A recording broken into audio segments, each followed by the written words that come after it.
Nagbuhos tayo ng 1 litrong gas at ilalagay natin yung 0.1. Kapag naman po ay 2 litro ang ilalagay mong gas, ay 0.2 ang ilalagay mong tuti. Ngayon, subukan na natin gamit itong ating washing machine at yung ating 220 volts na water pump.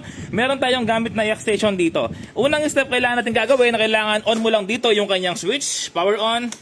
Naka-on na, tapos ilalagay mo ito sa gitna. Para hindi siya mahirap pagganahin. Ayun, tapos kapag gumana na, ibabalik mo lang dito sa kanyang, sa kanyang stop sa taas, no? Okay, mga repairman, subukan na natin.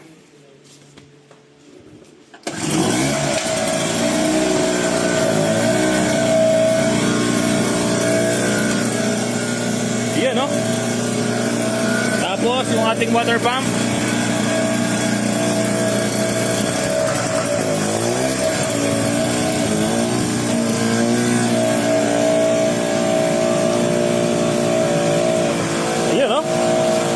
Sabay-sabay silang gumagana, sabay po yan.